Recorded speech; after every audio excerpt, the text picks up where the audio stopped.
नमस्कार बच्चों, आपका स्वागत है आपके अपने YouTube channel AK study point में। बच्चों, आज इस क्लास में हम लेंस का चिन्ह परिपाटी नियम जानेंगे। बच्चों, यदि आपको लेंस का चिन्ह परिपाटी नियम पता है तो आप लेंस से संबंधित जो भी आपके आंकिक प्रश्न होते हैं उनको बहुत ही आसानी से आप कर सकते हैं। बच्चों, इससे पहले वाली जो क्लास हुई है उसमें आपको लेंस से प्रतिबिंब का बनना बताया गया है। लेंस द्वारा कितनी स्थितियों में प्रतिबिंब बनते हैं, अवतल से कितनी स्थितियों में और उत्तल से कितनी स्थितियों में प्रतिबिंब बनते हैं, ये सभी चीज़ें आपको बताया गया है। यदि आपने इससे पहले वाली क्लास नहीं की है तो सबसे पहले आप उस क्लास को कीजिए, उसके बाद बहुत ही अच्छे से आपको समझ में आएगा। तो बच्चों, आगे बढ़ने से पहले आपसे छोटी सी रिक्वेस्ट है, यदि आपको हमारी वीडियो पसंद आए तो वीडियो को लाइक शेयर और चैनल को सब्सक्राइब जरूर कीजिए। तो आइए बच्चों, हम देखते हैं कि हमारा लेंस से संबंधित जो हमारा चिन्ह परिपाटी नियम होता है वो क्या होता है, कैसे होता है, किसका मान धनात्मक किसका मान ऋणात्मक होता है। आइए बच्चों, उसको हम समझते हैं। तो बच्चों, यहाँ पे हम लोग हेडिंग डालेंगे। बच्चों, यहाँ पे हेडिंग हमारी होगी लेंस का चिन्ह परिपाटी नियम। क्या बच्चों? लेंस का चिन्ह परिपाटी नियम। बात समझ में बच्चों? चिन्ह परिपाटी नियम। अब यहाँ पे बच्चों लेंस जो होता है बच्चों हमारे मुख्य रूप से कितने हैं? दो लेंस है, एक है अवतल लेंस और एक है उत्तल लेंस। तो बच्चों, इसी में हम ये जानेंगे किसका मान कब धनात्मक होता है, किसका मान ऋणात्मक होता है। तो आइए बच्चों, यहाँ पे हम बनाते हैं ये सारणी। ठीक है, एक तरफ हम लिखेंगे बच्चों अवतल लेंस, कौन सा? अवतल लेंस, और एक तरफ हम लिखेंगे उत्तल लेंस। क्या लिखेंगे बच्चों? एक तरफ लिखेंगे उत्तल लेंस। बात समझ में आए बच्चों? एक तरफ अवतल और एक तरफ उत्तल लेंस। अब यहाँ पे जरा समझना बच्चों, ठीक है। अब जो हमारा अवतल लेंस होता है बच्चों, यही होता है। यदि आपने इससे पहले वाली क्लास नहीं की है तो आप सबसे पहले उन सभी क्लासों को कीजिए, तभी यहाँ पे बहुत ही अच्छे से आपको समझ में आने वाला है। ठीक है, ये हमारा होता है कौन? अवतल लेंस। और ये इसका क्या होता है बच्चों? मुख्य अक्ष होता है। ये इसका प्रकाशिक केंद्र O, इधर अनंत, इधर क्या होता है बच्चों? F2 होता है। क्या होता है? F2। और बच्चों ये हमारा होता है उत्तल लेंस। ठीक है, ये इसका क्या हो गया? द्वारक हो गया। ये इसका मुख्य अक्ष हो गया। इसका ये प्रकाशिक केंद्र O हो गया। ये अनंत है। ठीक है बच्चों, और इधर जो हमारा होता है बच्चों F1 होता है। क्या होता है? F1 होता है। और इधर जो होता है बच्चों F2 होता है। बात समझ में? क्या होता है बच्चों? F2। इतनी बात समझ में? ध्यान देना, अवतल में इधर F2 और उत्तल में इधर F2 होता है। इतनी बात समझ में आई। अब यहाँ पे हम अगर एक एक चीज़ की बात करें, पहली बात करें इधर हम फोकस दूरी। क्या बात करें बच्चों? फोकस दूरी। अब अवतल की जो फोकस दूरी F का मान होता है वो कैसा होता है। उसके बाद हम बात करें वस्तु की दूरी। ठीक है, वस्तु की दूरी को हम U से दर्शाते हैं। इसका मान धनात्मक लिखें या ऋणात्मक लिखें। उसके बाद हम लिखते हैं प्रतिबिंब की दूरी। किसकी बच्चों? प्रतिबिंब की दूरी। प्रतिबिंब की दूरी को हम बच्चों V से दर्शाते हैं।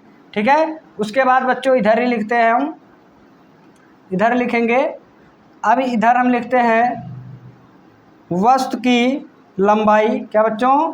वस्तु की लंबाई। ठीक है, वस्तु की लंबाई। बच्चों इसको हटाते हैं ज़रा। ठीक है, लिखते हैं क्या बच्चों? वस्तु की लंबाई। वस्तु की लंबाई को हम O से दर्शाते हैं। इसका मान धनात्मक लिखे या ऋणात्मक। उसके बाद लिखते हैं बच्चों प्रतिबिंब की लंबाई। ठीक है, प्रतिबिंब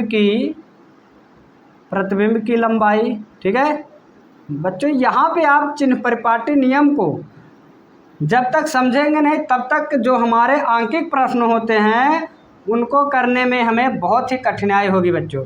वस्तु की लंबाई को हम किससे? I से दर्शाते हैं। ठीक है, और उसके बाद इसी तरह इसमें हम बात करते हैं बच्चों, इसमें हम बात करते हैं वही बात यहाँ पे इसकी बात करें, फोकस दूरी, किसकी बात करें, फोकस दूरी कैसा होता है, धनात्मक या ऋणात्मक, ठीक है, स्मॉल एफ।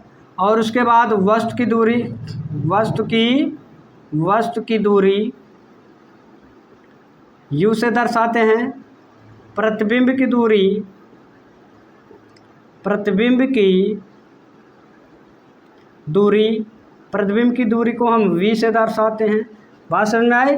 उसके बाद हम बात करें बच्चों वस्तु की लंबाई, किसकी बात करें, वस्तु की लंबाई, वस्तु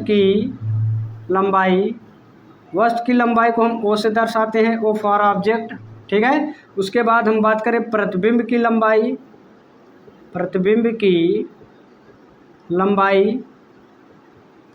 लंबाई बच्चों आई से दर्शाते हैं। अब बच्चों यहाँ पे यदि आपको इन सभी का मान, ठीक है, कहने मतलब इसका मान हम धनात्मक रखें या फिर ऋणात्मक, यदि आपको इस चिन्ह परिपाटी का ज्ञान है तो आप बहुत ही अच्छे से जो आपके आंकिक प्रश्न होते हैं, जो न्यूमेरिकल होते हैं, उसको बहुत ही अच्छे से कर पाएंगे। यदि आप यहाँ पे इसको नहीं जानते तो आपको आंकिक प्रश्न करने में वहाँ पे कठिनाई होगी। तो आइए बच्चों यहाँ पे हम एक एक करके समझते हैं। तो बच्चों आपको बताया गया होगा, ध्यान समझना, ये आपका क्या होता है बच्चों, चतुर्थांश होता है, जिसको हम क्या बोलते हैं, कार्तीय तल बोलते हैं। इधर की दूरी क्या होता है बच्चों, धनात्मक, और इधर की दूरी ऋणात्मक।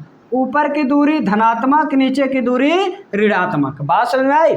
जब इधर की दूरी नापेंगे, ठीक है, इधर की दूरी नापेंगे तो कैसा नापेंगे, ऋणात्मक चिन्ह के साथ, और इधर की दूरी जब हम नापेंगे तो धनात्मक चिन्ह के साथ। ऊपर की दूरी जब नापेंगे तो धनात्मक चिन्ह के साथ, नीचे की दूरी जब नापेंगे तो बच्चों ऋणात्मक चिन्ह के साथ नापेंगे। इतनी बात समझ में आई। अब यहाँ पे जरा समझना बच्चों, ये फोकस है तो क्या यहाँ से लेके यहाँ तक की दूरी बच्चों फोकस दूरी कहलाती है। क्या कहलाती है, फोकस दूरी। अब यहाँ पे बच्चों जरा समझना, अगर यहीं पे हम क्या बोल दें बच्चों, ये हमारा क्या हो गया, कार्तीय तल हो गया। एक ये बन रहा है, एक ये, एक ऊपर एक नीचे। इधर की दूरी बच्चों धनात्मक और इधर की दूरी ऋणात्मक। ऊपर की दूरी धनात्मक और नीचे की दूरी ऋणात्मक, यही हमने बताया यहाँ पे। अब यहाँ पे जरा समझो, यदि इसकी फोकस दूरी इस साइड है तो क्या अवतल लेंस की फोकस दूरी का मान जो हो लिखा जाएगा बच्चों, हम ऋणात्मक रखेंगे। बात समझना है, कैसा रखेंगे, ऋणात्मक। अब यहाँ पे बच्चों यदि कोई लेंस है, ठीक है, लेंस है, अब उसके सामने हम क्या रखते हैं, वस्तु रखते हैं, तभी तो उसका प्रतिबिंब बनता है। और वस्तु हमेशा कहाँ रखा जाता है, लेंस के सामने की तरफ, इसी तरफ रखा जाएगा। इसलिए जो वस्तु की दूरी होगी बच्चों, ये भी क्या होगा, ऋणात्मक होगा। इतनी बात समझ में आई। क्या होगा, ये दोनों चीज़ें समझ में आए। देखो इधर फोकस दूरी है इसलिए ऋणात्मक चिन्ह के साथ, और जो u होता है, जो वस्तु की दूरी होती है, हम लेंस के सामने रखते हैं, इसलिए u का भी मान बच्चों कैसा, ऋणात्मक। इतनी बात समझ में आई। अब आइए जानते हैं प्रतिबिंब की दूरी, ठीक है, कहने मतलब प्रतिबिंब की जो दूरी होगी उसको हम कैसा रखें, धनात्मक रखें या ऋणात्मक रखें। तो बच्चों आपको याद होगा अवतल लेंस से हमने बताया है जो हमारा प्रतिबिंब बनता है दो स्थितियों में बनता है। कितने, दो स्थितियों में बनता है। दोनों स्थितियों में बच्चों कैसा बनता है हमारा प्रतिबिंब, आभासी बनता है। कैसा बनता है, आभासी बनता है। और आपको याद होगा कि दोनों स्थितियों में हमारा प्रतिबिंब जो है बच्चों लेंस के इसी साइड बना है। जिस तरफ हमारा वस्तु होता है उसी तरफ ही हमारा क्या बन रहा है बच्चों, प्रतिबिंब भी बन रहा है। इसका मतलब ये हुआ कि बच्चों जो प्रतिबिंब की दूरी होगी इसको भी हम किस चिन्ह के साथ रखेंगे, ऋणात्मक चिन्ह के साथ रखेंगे। इतनी बात क्या बच्चों आपको समझ में आई। अब आइए देखते हैं वस्तु की लंबाई। ध्यान से समझना बच्चों। अब ये लेंस है, कोई क्या है बच्चों, ये हमारा क्या लेंस है, अवतल लेंस।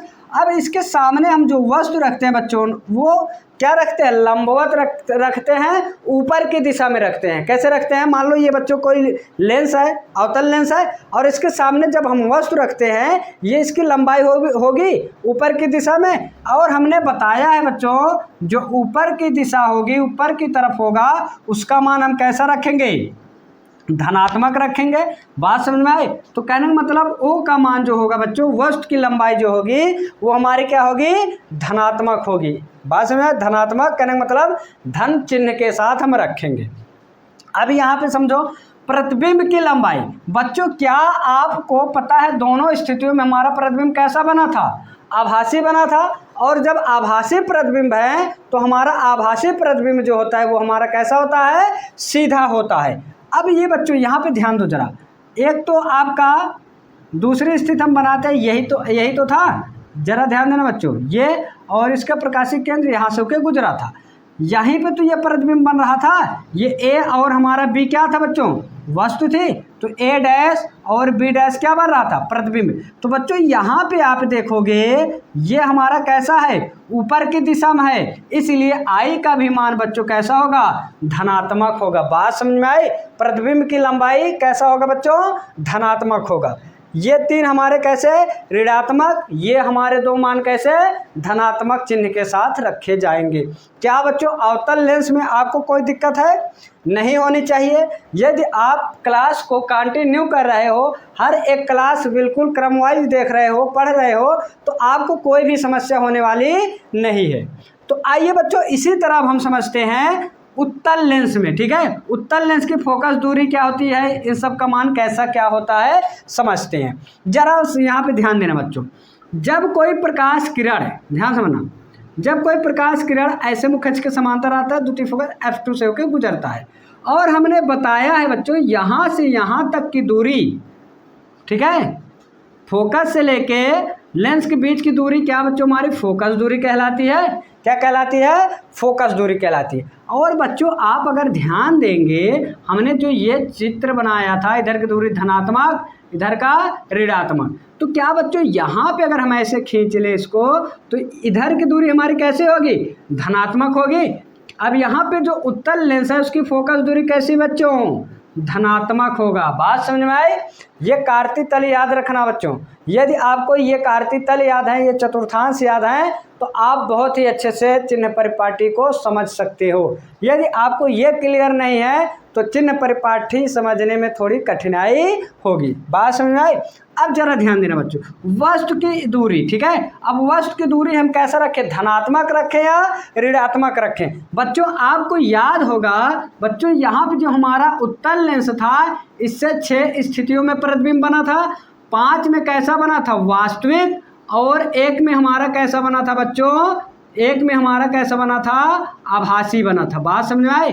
5 में वास्तविक बना था, 1 में आभासी बना था।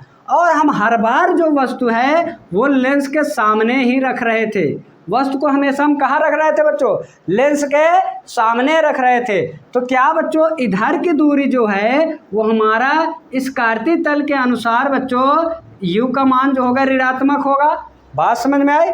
u का मान क्या होगा बच्चों, ऋणात्मक होगा। कहने मतलब वस्तु की जो दूरी होगी हम माइनस चिन्ह के साथ रखेंगे। बात समझ में आई? अब इसके बाद बच्चों प्रतिबिंब की दूरी, अब यहाँ पे समझना, प्रतिबिंब की दूरी अब हम धनात्मक रखें या फिर ऋणात्मक रखें?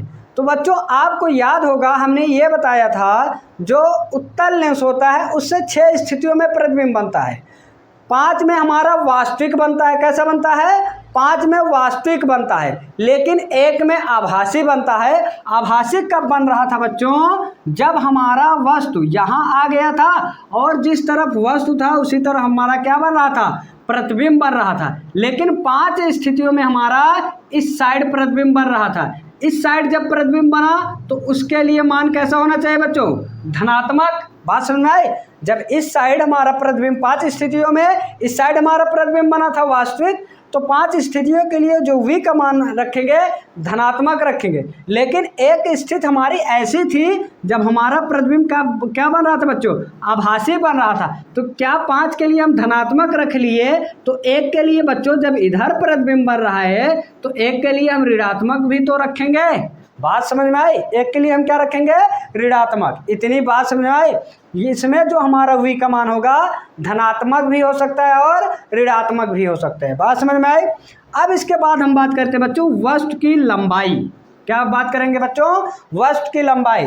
अब चाहे वो हमारा अवतल लेंस हो या फिर उत्तल लेंस हो, दोनों में हम क्या करेंगे बच्चों? वस्तु की जो लंबाई होगी बच्चों, ये हमारा धनात्मक ही होगा। बात समझ में? क्यों? क्योंकि यदि अगर ये लेंस है, ध्यान समझो, ये हमारा उत्तल लेंस है, इसके सामने हम ऐसे ही तो वस्तु रख रहे थे ऊपर की दिशा में, और हमने बताया बच्चों ऊपर का जो मान होता है धनात्मक लिया जाता है। बात समझ में आई? अब इसके बाद हम समझते हैं प्रतिबिंब की लंबाई। कहने का मतलब जो आई का मान होगा उसका मान हम धनात्मक रखें या फिर ऋणात्मक रखें। अब यहाँ पे जरा समझना बच्चों, आई का जो मान होगा बच्चों, आपको याद होगा कि जब हमारा 5 स्थितियों में वास्तविक प्रतिबिंब बन रहा था तो उल्टा बन रहा था। कहने का मतलब नीचे की साइड में बन रहा था, इधर, ठीक है? क्या बन रहा था? नीचे के साइड में बन रहा था।